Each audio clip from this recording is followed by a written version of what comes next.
réponse à nos prières, c'est toujours bon de partager avec les frères et sœurs. Amen. Et cet après-midi, je voudrais simplement rappeler ce que nous avons déjà vu la dernière fois, c'est-à-dire le 17 mai dernier, si mes souvenirs sont bons. Nous avons défini la prière comme une élévation de l'âme vers Dieu pour lui exprimer son adoration, sa vénération, ses remerciements ou actions de grâce pour obtenir des grâces en retour ou ses faveurs. Nous avons également présenté l'enseignement de Jésus sur la prière lorsqu'il disait dans Matthieu 6, versets 5 et suite, « Lorsque vous priez, ne soyez pas comme des hypocrites qui aiment à prier debout dans les synagogues et au coin des rues pour être vus des hommes. » Donc vous connaissez un peu ces versets-là. Notre réunion ici, c'est une réunion de prière. Et le souhait pour nous tous, c'est que nos prières soient efficaces, agréables au Père. Et en troisième point, nous avons vu que Paul disait aux Éphésiens, donc Éphésiens 6, verset 18, « Faites en tout temps par l'Esprit. Faites en tout temps par l'Esprit toutes sortes de prières et de supplications. Veillez à cela avec une entière persévérance et priez pour tous les saints. » Donc, c'est vraiment une conclusion qui est très, très importante. C'est la conclusion à laquelle nous étions arrivés la dernière fois. Faites en tout temps toutes sortes de prières. La prière par l'Esprit, si on regarde encore dans Jude, versets 20 et suite, « Pour vous, bien-aimés, vous édifiant vous-même sur votre très sainte foi et priant par le Saint-Esprit. » Donc, priant par le Saint-Esprit. Maintenez-vous dans l'amour de Dieu en attendant la miséricorde de notre Seigneur Jésus-Christ pour la vie éternelle. Donc, priant par le Saint-Esprit. Les 4 formes de prière que nous avons regardées ensemble, c'est que prier par l'Esprit, c'est une prière intelligible, avec des mots, avec nos mots à nous. C'est pas du charabia non plus. Il y a des gens qui disent je ne sais pas quoi, on dira ça une langue bizarre, mais c'est pas de la langue des esprits non plus. On ne sait pas quel esprit ils prient, mais pour eux, ils prient en langue. Ils peuvent prier dans des langues bizarres. On va dire c'est parce qu'ils veulent imiter, j'en sais rien. La langue, quand on prie en langue, c'est une force qui vient du fond du cœur. C'est une énergie qui nous permet de dire ce que l'Esprit nous demande de dire. Mais quand on entend certaines choses, on a l'impression que voilà, c'est plutôt déroutant. Dans certaines églises, je suis désolé de le dire, dans certaines églises, quand on entend certains frères ou sœurs, je me demande si ce sont des frères ou sœurs, qui prient, parce que nous aussi, dans nos églises, nous avons aussi des démons qui viennent. Je suis désolé. Il y a des démons qui viennent assister, qui prient, ça désoriente même tout le monde. Donc attention à cela. Donc c'est une prière en langue, une autre forme, une dimension que le Seigneur agrée. Et une autre forme également, ce sont des soupirs qui ne sont pas exprimables. Je ne dis pas, bon voilà, je racontais l'histoire de la voisine qui descendait les escaliers et puis bon, tu es là dans ton fauteuil, tu dis, encore elle. Non, ce ne sont pas ça des soupirs. Les soupirs sont des soupirs d'amour, ce sont des soupirs qui inspirent l'Esprit Saint en nous.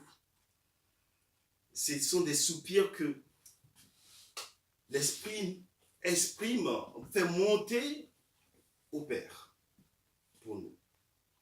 Et les formes, la quatrième forme que prier par l'Esprit revêt, c'est quand un adorateur prie, mais j'ai envie de dire, c'est tellement admirable.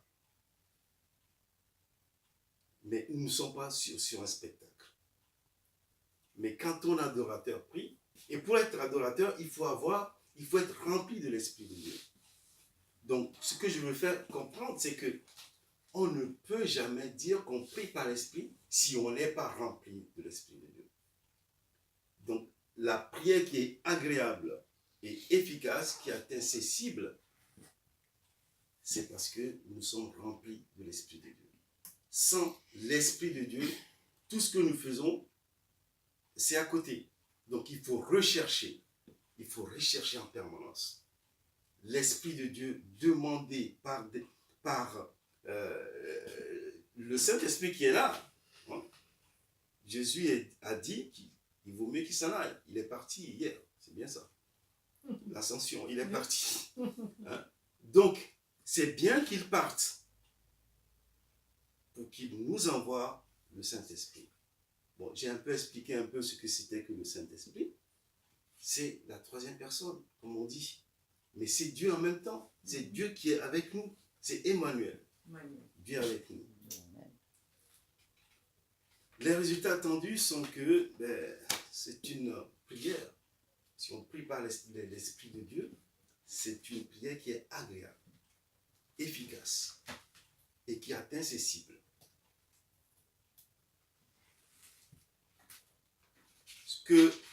Pour continuer un peu notre, je ne sais pas comment l'appeler, mais notre partage, en deuxième partie, je l'ai intitulé « Diriger nos prières ». Donc, encore une fois, sans l'Esprit de Dieu, nous ne pouvons rien faire. Sans l'Esprit de Dieu, nous ne pouvons rien faire. Bon, quand Christ était avec les apôtres, bon, il y avait plein de miracles qui étaient faits. Il est parti, il nous envoie l'Esprit de Dieu. Pourquoi ne pas travailler avec lui? Pourquoi ne pas le rechercher constamment, tout le temps? Pourquoi ne pas le rechercher tout le temps? Quels que soient nos soucis, même si on est dans excusez-moi, enfin bref, dans les ennuis les plus profonds du monde, Dieu est toujours là avec nous. Parce que nous sommes ses enfants. Parce que nous sommes ses enfants. J'aimerais partager avec vous 6 réponses à 6 questions que je vais poser. Pourquoi devons-nous prier? Pour qui devons-nous prier? Combien de temps devons-nous prier? Quand prier? Où prier? Que faire quand la prière n'est pas exaucée?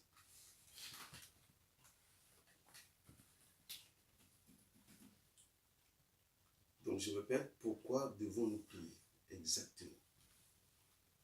Pour qui devons-nous prier?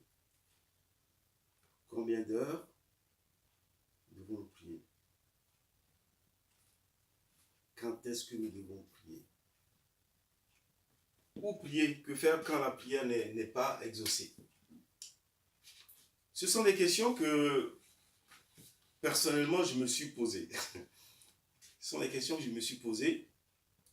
Et à travers l'enseignement que j'ai reçu à l'époque, j'ai eu quelques réponses. Bon, pourquoi prier? Chacun a sa réponse. Hein? Chacun a ses réponses. Mais simplement, je voudrais vous dire que le chrétien, on l'appelle petit Christ, c'est-à-dire il doit être le modèle de Christ, d'une manière ou d'une autre. Il doit ressembler à Christ. C'est le Fils de Dieu. On dit que, bon voilà, le Père, c'est notre. Enfin, le Dieu Tout-Puissant, c'est notre Père.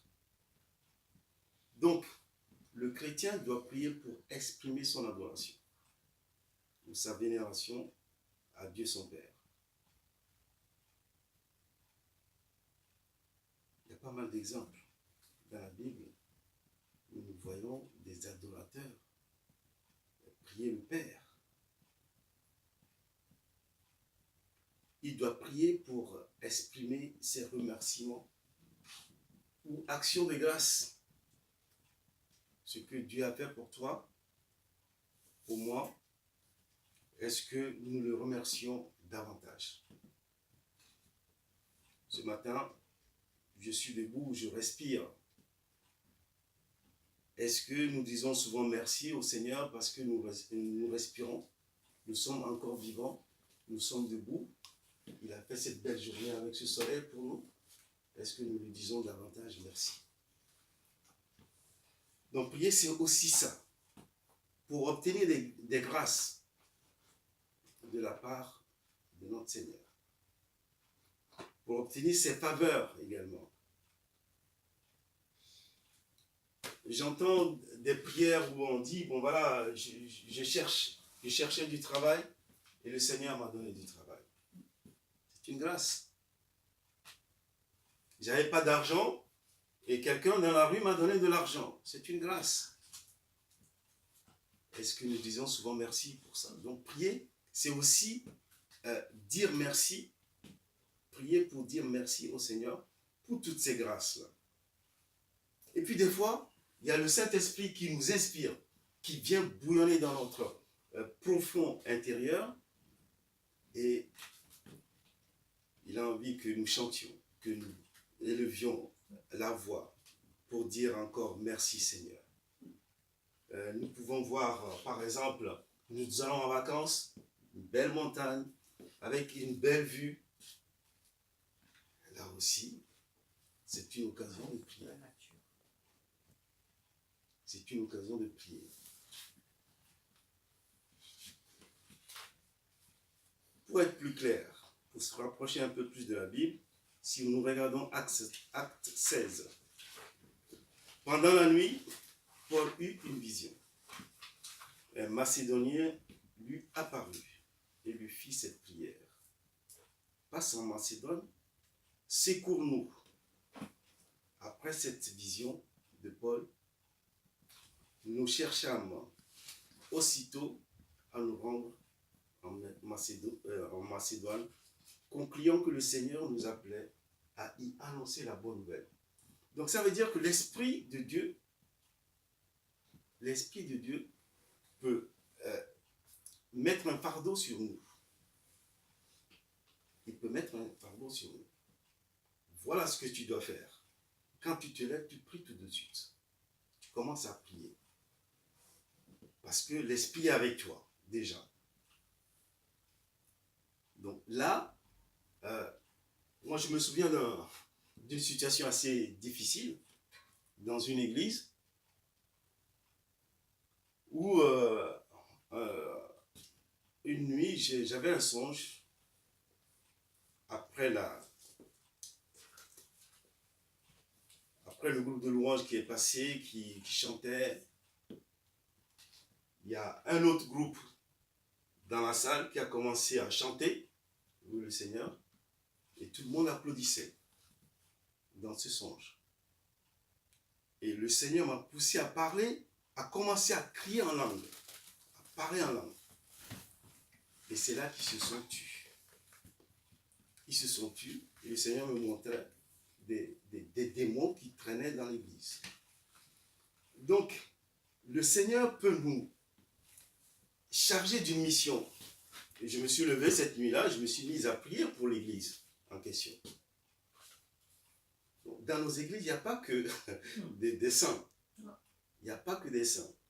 Donc, le Seigneur peut nous laisser un fardeau pour prier pour nos églises, pour quelqu'un d'autre. De toute façon, on va le voir tout à l'heure. Hein. Donc, tout simplement, ce que j'ai vraiment envie de vous dire, c'est que pourquoi prier? Pour exprimer son adoration et sa vénération à Dieu. Pour lui exprimer ses remerciements. On ne dit jamais beaucoup merci à Dieu. C'est tout le temps qu'il faut dire merci. L'air que nous respirons, et c'est de lui. Si nous arrêtons de respirer, ouf, il n'y a plus personne. Et Dieu nous permet de vivre. Mais, je ne sais pas, qu'est-ce qui peut nous empêcher de dire merci à Dieu? Je ne le vois pas. Les enfants que je vois aujourd'hui, je dis merci à Dieu. Parce qu'elles sont là. Elles sont là. Gloire à Dieu. Hein? Donc pour exprimer ces remerciements ou actions de grâce, ensuite pour obtenir des grâces ou des faveurs de la part du Seigneur. Donc la puissance du Saint-Esprit s'exprime par la prière. La prière active la gloire de Dieu. C'est un slogan que j'aime bien. La prière active la gloire de Dieu. Vous vous rendez compte? De chez vous, vous pouvez faire bouger les choses. De votre chambre, vous pouvez faire bouger les choses. La prière active la gloire de Dieu. Pour qui prier cette fois-ci? Romains 15, verset 30 nous dit: je vous exhorte, frères, par notre Seigneur Jésus-Christ et par l'amour de l'Esprit, à combattre avec moi en adressant à Dieu des prières en ma faveur. On voit dans ce passage que Paul demande à ses amis de prier pour lui dans un temps difficile qu'il traverse. Ce qui est bien, c'est que pour le chrétien, c'est que nous ressentons un tel confort en sachant que d'autres prient pour nous. Cet après-midi, j'aimerais vraiment dire un grand merci à Dieu parce qu'il y a des gens qui ont prié pour moi. Mes parents ont prié pour moi. Il y a beaucoup de gens qui ont prié pour moi. Et aujourd'hui, si je me sens bien avec mon Dieu, c'est parce que ces gens-là ont prié pour moi. Donc, pour qui prier, savoir que des amis prient pour nous, c'est quelque chose de précieux. Donc, il faut... C'est une recommandation que je fais à tout le monde. Il faut avoir des amis spirituels. Il faut avoir des frères et amis spirituels. C'est pas le frère où on a envie de boire une bière, on va le voir et puis non. Je parle d'amis et de frères spirituels. Et de sœurs, pardon. De sœurs spirituelles également. Je ne les oublie pas, nos sœurs, nos mamans. Hein? Pour vous et les vôtres, prenez soin de vous. Donc, priez pour vous. Mon frère avait dit dans sa prédication dernière, arrosez votre jardin. Prenez soin de vous, de votre famille. La première des choses que vous devez faire, c'est de prier pour les vôtres. Votre famille. Priez pour les gens pour qui vous portez des fardeaux. Il suffit simplement d'apprendre que quelqu'un est malade, un frère est malade. N'hésitez pas, tout à l'heure, j'ai entendu des prières pour nos sœurs et frères qui sont pas là, qui sont malades. C'est vraiment une bonne chose. Priez pour les gens pour qui nous portons des fardeaux. Pour vos ennemis, ne les oubliez pas. Parce que quand vous priez pour les ennemis, vous mettez du feu. Vous mettez du feu et ils déposent armes. Vous mettez du feu et ils déposent armes. Donc priez pour vos ennemis, vos collègues, vos responsables, quels qu'ils soient politiques ou des responsables de l'Église. Vous voyez quelque chose qui ne va pas à l'Église ou dans un groupe, ne discutez même pas. Priez. Quand vous pensez à quelqu'un, priez pour lui. Quand vous pensez à quelqu'un, priez pour lui. C'est une gymnastique spirituelle à faire. C'est pas facile. Mais il faut qu'on soit rééduqué dans ce sens-là. Remettez-le entre les mains de Dieu. Combien de temps faut-il prier?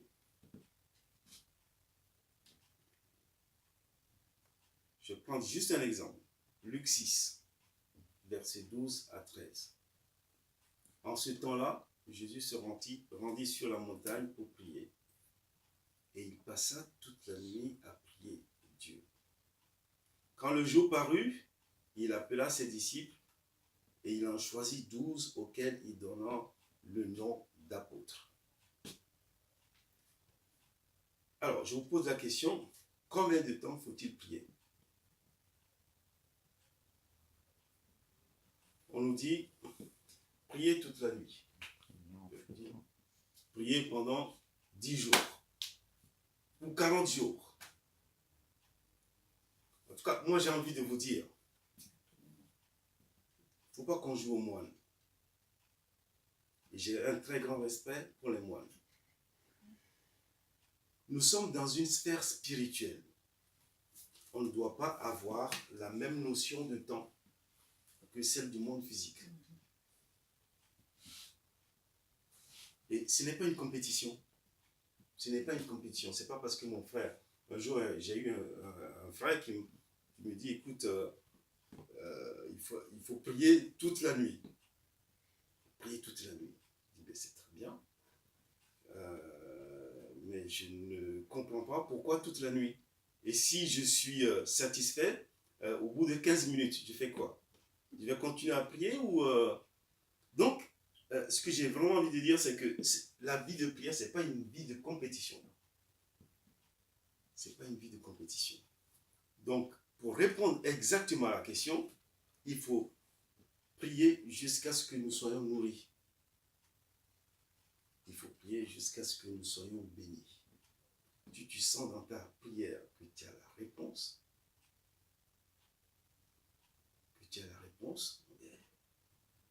Au bout de 15 minutes, ou bien de toute la nuit, ou bien de 10 jours, j'en sais rien. C'est toi qui vois. C'est toi qui vois du fond de ton cœur. Est-ce que tu as été béni ou pas? Est-ce que tu as été béni ou pas? Il faut prier jusqu'à ce que nous ayons la réponse. Il faut persévérer dans la prière. On nous dit de persévérer. Persévérer, est-ce que ça veut dire 10 jours ou 5 jours? Non. Donc la prière, ce n'est pas... la vie de prière, ce n'est pas une vie de compétition. Alors, quand devons-nous prier? Quand devons-nous prier? Ma réponse, c'est que on doit prier tout le temps. Mais le plus souvent, c'est quand le Seigneur nous charge d'une mission. Quand le Seigneur nous charge d'une mission. Parce que je souhaiterais souligner le fait que nous sommes tous des soldats de Christ. Nous sommes tous des soldats de Christ. Il nous charge d'une mission, il faut l'accomplir. Il faut se mettre à prier. Parce que l'Esprit est là. Il nous met dans les cœurs, souvent, des personnes pour qui il faut prier. Un frère, une sœur, un ami, un collègue. Donc, il faut se mettre à prier tout de suite. Matthieu 9 nous dit ceci. Au verset 36, voyant la foule, il fut ému de compassion pour elle, parce qu'elle était languissante et abattue, comme des brebis qui n'ont point de berger. Alors il dit à ses disciples, la moisson est grande, mais il y a peu d'ouvriers. Priez donc le maître de la moisson d'envoyer des ouvriers dans sa moisson. Priez donc le maître de la moisson d'envoyer des ouvriers dans sa moisson. Donc Jésus peut nous charger de mission, donc il faut l'exécuter dans la prière, avec le Saint-Esprit. Ma deuxième réponse, c'est quand Dieu nous avertit ensemble d'une situation. Beaucoup de chrétiens, d'enfants de Dieu reçoivent, parce que c'est une promesse que Dieu a faite pour nous. Vos enfants recevront, auront des songes, vos vieillards auront des songes. Donc, c'est aussi un don d'avoir ce genre de prédisposition à voir, je ne sais pas, c'est une façon de prophétiser également. À voir les choses arriver et se mettre en combat de tout cela. Donc, quand vous avez des songes sur des personnes, des situations, il faut se mettre à prier. Et puis, également, j'aimerais vous dire que quand on a des problèmes, quand nous traversons des épreuves, au lieu de murmurer, nous devons prier. Criez à Dieu le Père. Souvenez-vous de l'attitude du peuple juif devant les eaux de Mara. Qu'est-ce qu'il a fait, Moïse? Il a crié au Père. Et c'est le Père qui lui a donné la solution. Donc, pour nous également, c'est ce qu'on doit faire à chaque fois que nous avons une épreuve, quelle qu'elle soit. À chaque fois que nous traversons une épreuve, quelle qu'elle soit, rien n'est impossible à Dieu. Si nous disons que nous sommes des enfants de Dieu, mais pourquoi voulez-vous qu'il nous laisse tomber? C'est pas possible. C'est pas possible. C'est pas possible. Quand on a des responsabilités pour des gens, ben je dois prier. Le père doit prier pour ses enfants.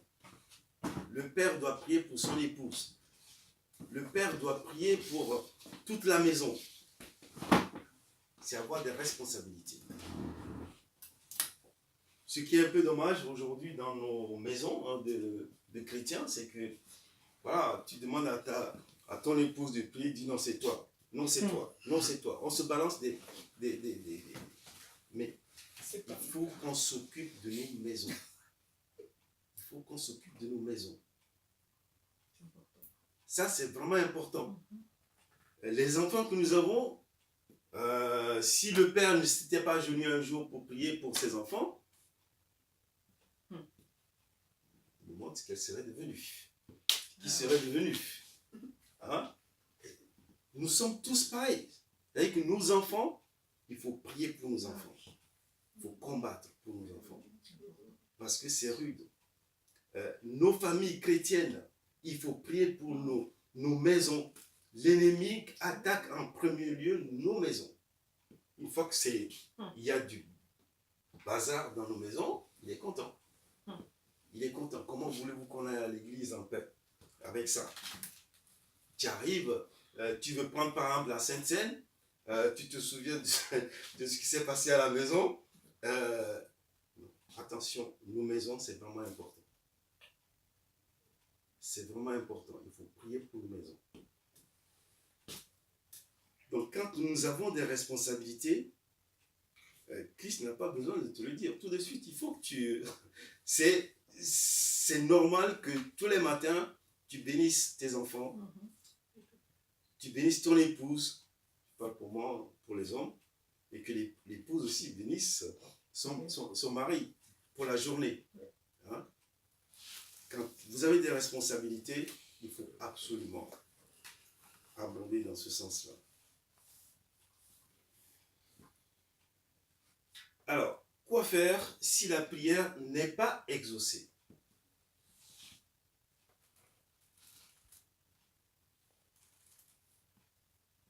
Ça, c'est une question très importante. Si la prière n'est pas exaucée, on va dire, bon, la seule chose, c'est de continuer à prier. Ok. Mais moi, je vois les choses autrement. Il faut examiner notre demande à Dieu. Et s'examiner soi-même. Quand on regarde un peu le Notre Père, qui nous dit, pardonne-nous nos offenses, comme nous pardonnons à ceux qui nous ont offensés. Est-ce que nous sommes dans cette ligne-là, dans cette logique-là?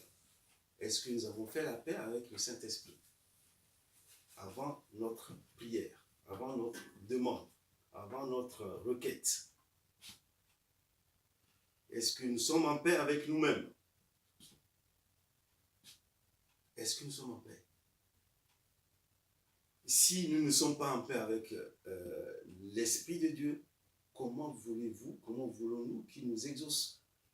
Si on ne répare pas ce qui doit être réparé tout de suite. Si on ne répare pas, comment voulez-vous que l'Esprit de Dieu nous exauce? Et puis ensuite, dans nos prières, dans nos demandes, on tente souvent Dieu. On va regarder ensemble dans le psaume 78. Ils tentèrent, le verset 18 nous dit, ils tentèrent Dieu dans leur cœur, en demandant de la nourriture selon leurs désirs.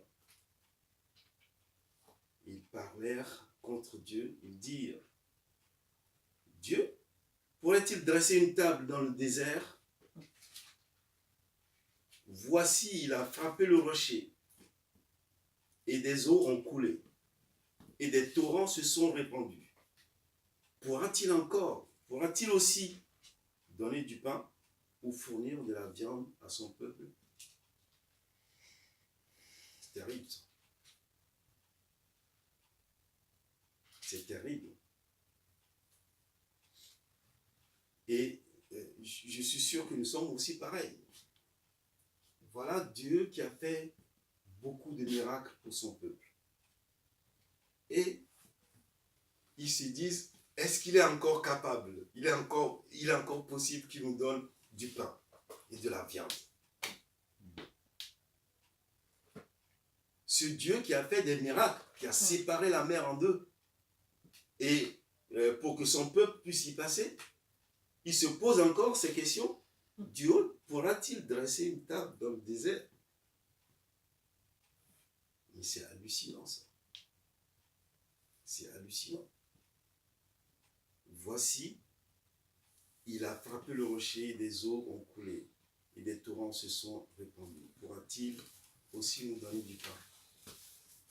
Pourra-t-il nous donner du pain? Je ne sais pas si on lit bien les mêmes choses, mais c'est terrible de tenter Dieu à ce point. Pourra-t-il? Alors que ce Dieu puissant qui a fait tout ça, il se demande encore, pourra-t-il aussi donner du pain ou fournir de la viande à son peuple? Donc attention, ne tentons pas le Seigneur dans nos prières. Et comment